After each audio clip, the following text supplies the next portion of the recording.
मुंबई ते कोकण आणि गोवा दरम्यान जलद आणि सोयीस्कर प्रवासासाठी महाराष्ट्र शासनाने नवीन रोरो बोट सेवा सुरू करण्याची योजना आखली आहे। या सेवेच्या माध्यमातून प्रवासी आणि त्यांची खाजगी वाहने समुद्रमार्गे प्रवास करू शकतील।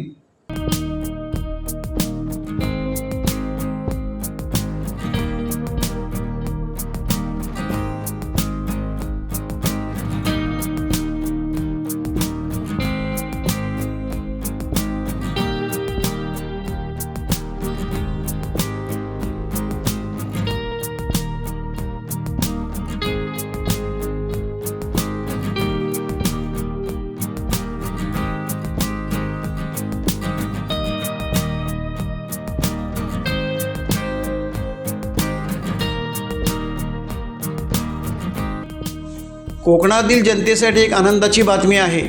होळी, मे महिना, गणेशोत्सव हे काही असे टप्पे जेव्हा महाराष्ट्रातील शहरी भागातून अनेकांचे पाय खेड्यापाड्याकडे वळतात, त्यातही कोकणच्या दिशेने जाणाऱ्यांचा आकडा तुलनेत मोठा असतो। दरवर्षी गणेशोत्सव जवळ आला की त्याआधीच काही महिन्यांपूर्वी या सणासाठी रेल्वे आणि एस टीच्या तिकिटाच्या आरक्षण प्रक्रिया सुरुवात होते। पण प्रवाशांची वाढती संख्या पाहता जादा पर्याय उपलब्ध करून देऊनही अनेकदा काही प्रवाशांना मात्र निराशेचाच सामना करावा लागतो। कोकणी लोकांसमोर एक मोठं संकट असतं की आपल्याला सणासुदीसाठी गावात जायचं आहे, पण जायचं कसं? रेल्वेने जर प्रवास केला तर पॅसेंजरच्या डब्यामध्ये तुफान गर्दी असते। एस टी बसचा मग आधार घ्यावा लागतो आणि एस टी बसमधून आपल्या गावी किंवा आपल्या तालुक्याच्या पातळीवर आपण जाऊन उतरतो। पण आता कोकणी लोकांसाठी मुंबई ते गोवा रोरो बोट सेवा सुरू होणार आहे।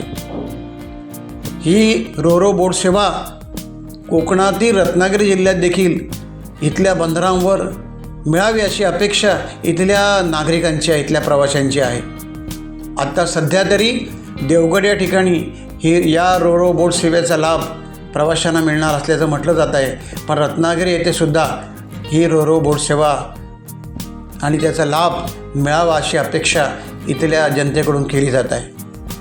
मुंबईतून गोव्याला 6 तासामध्ये प्रवास करू शकता आणि आपली वाहने देखील या बोटीतूनच घेऊन जाऊ शकता। सुंदर प्रवास होणार आहे आणि यासाठी आता आपण कोकणी लोकांनी सज्ज व्हायला पाहिजे। पण यात मात्र रत्नागिरी जिल्ह्याची एक मोठी अपेक्षा आहे। रत्नागिरी येथील प्रसिद्ध भगवती बंदर येथे रोरो बोट सेवेचा लाभ इथल्या जनतेला मिळावा अशी मागणी जनतेतून केली जात आहे। टाइम्स डिजिटलला लाईक करा, शेअर करा, सबस्क्राईब करा आणि बेल आयकॉन दाबायला विसरू नका। Times digital.